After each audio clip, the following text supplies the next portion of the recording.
ओम श्री सद्गुरु परमात्मने नमः। कर्म और कर्म फल रूप दूसरे काल के अद्भुत नृत्यों का वर्णन। श्री रामचंद्र जी ने कहा, मुनिवर, इस संसार में दुष्चरित्रों के शिरोमणि पूर्वोक्त महाकाल से अन्य एक दूसरा काल है। अन्य काल होने पर भी यह पूर्वोक्त काल का अवस्था भेद है, उसका यहाँ पर वर्णन किया जाता है। वह इस लोक में प्राणियों की सृष्टि और संहार करता है। लोग उसे दैव अर्थात भाग्य और काल भी कहते हैं। मुनिश्रेष्ठ, स्वकर्म रूपी जिसका फल सिद्धि के अतिरिक्त न कोई दूसरा रूप देखा जाता है, न कर्म देखा जाता है और न कोई अभिलाषा देखी जाती है, उसी ने जैसे सूर्य का प्रखर ताप बर्फ को पिघलाकर नष्ट कर देता है, वैसे ही सुकुमार इन संपूर्ण प्राणियों को सर्वथा नष्ट कर दिया है। भाव यह है कि सभी अनर्थों की जड़ अपना कर्म ही है। जो यह विस्तीर्ण संसार रूपी मंडल दिखाई दे रहा है, वह उस काल की नृत्यशाला है। वह इसमें खूब जी भर कर नृत्य करता है। यह दैव पूर्वोक्त महाकाल की अपेक्षा तीसरा है। यह बड़ा उन्मत्त है। कृतांत इस अतिभीषण नाम को धारण कर नरमुंडधारी वेश में संसार में नृत्य करता है। उक्त दो कालों में से प्रथम केवल शास्त्र से ही जाना जाता है। उस पर विश्वास दृढ़ करने के लिए उसका विस्तार से वर्णन करते हैं। यह दैव पूर्वोक्त महाकाल की अपेक्षा तीसरा है। यह बड़ा उन्मत्त है। कृतांत इस अतिभीषण नाम को धारण कर नरमुंडधारी वेश में संसार में नृत्य करता है। मुनि जी, इस संसार में नृत्य कर रहे इस भीषण कृतांत का नियति रूप प्रिय भार्या में अत्यंत अनुराग है। किए हुए कर्मों के फल की अवश्यम भाविता रूप नियम में बड़ा अनुराग है। यह किए हुए कर्मों का फल अवश्य देता है, यह भाव है।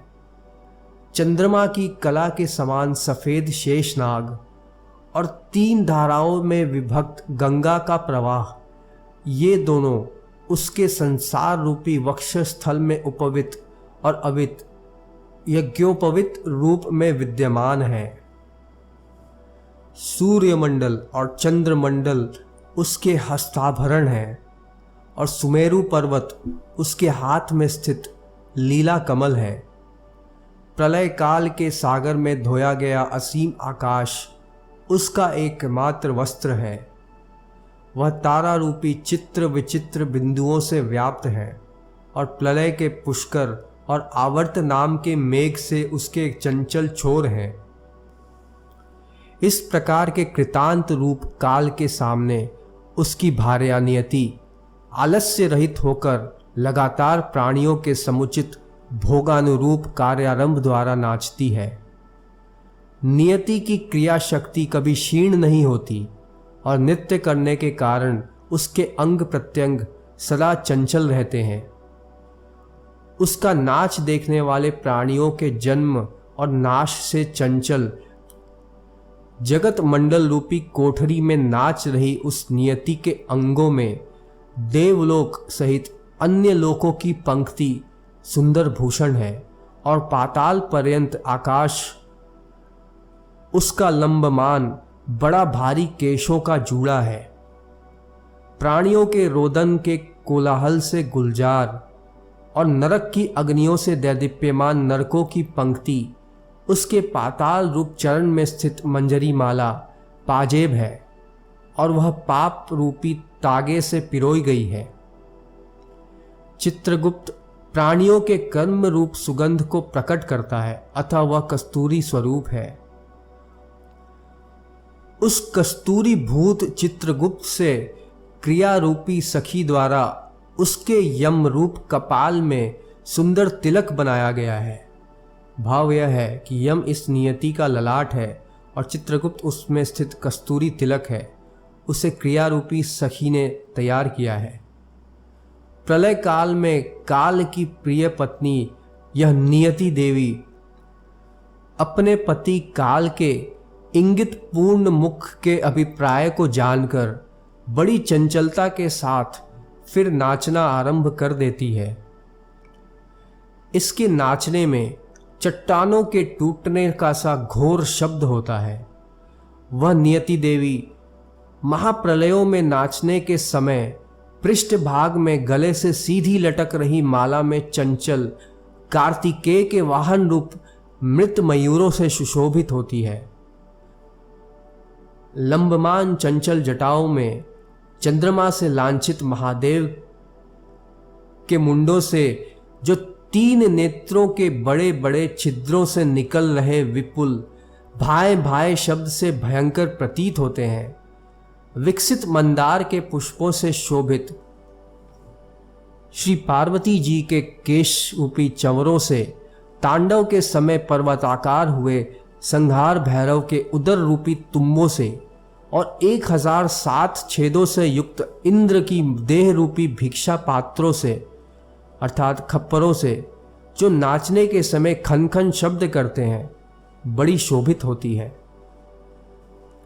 सबका संहार करने वाली यह नियति देवी सूखे हुए नर कंकाल रूपी खटवांगों से अर्थात पाटियों से आकाश मंडल को पूर्ण कर अपने को आप ही भयभीत करती है। नाचने के समय हिल रही जीवों के भांति भांति के मस्तक रूपी सुंदर कमलों की माला से इसकी शोभा की सीमा नहीं रहती। प्रलय के समय नियति देवी के उद्दत प्रलय काल के मेघ रूपी डमरू के भीषण शब्दों से तुम्बरू आदि गंधर्व भागते हैं।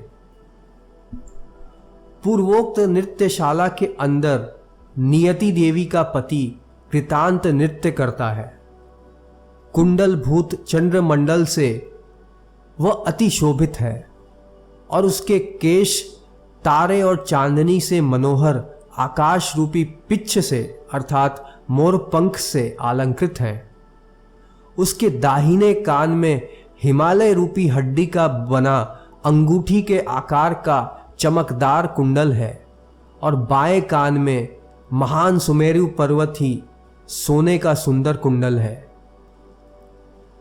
उसके चंद्रमा और सूर्य ही उक्त दोनों ही कानों में गालों की शोभा को बढ़ाने वाले चंचल कुंडल हैं। लोकालोकाचल पर्वत की श्रेणी उसकी कमर के चारों ओर लगी हुई मेखला अर्थात करधनी है। बिजली उसके हाथ का गोलाकार कंकण है और वह नृत्य के समय कभी इधर कभी उधर सरकता है। मेघ ही उसके रंग बिरंग के वस्त्रों के टुकड़ों से बनी हुई कंथा है और वह वायु से सदा हिलती डुलती हुई शोभित होती है। इसके गले में मूसल, पट्टिश, प्रास, शूल, तोमर और मुद्गरों से बनी हुई माला शोभा पा रही है। वे मूसल आदि ऐसे तीक्ष्ण हैं कि मानो पूर्व की जितनी सृष्टियां नष्ट हुई थी उनसे निकले हुए मृत्यु ही इकट्ठे हो गए हों। यह माला शेषनाग के शरीर रूपी महारस्सी से बंधे हुए पूर्वोक्त राजपुत्र रूप काल के हाथ से गिरे हुए और जन्म मरणशील जीव रूपी मृगों के बंधन के लिए बिछाए गए जाल में गुथी हुई है। 7 समुद्रों की श्रेणी ही इसके बाहुकों के कंकण हैं।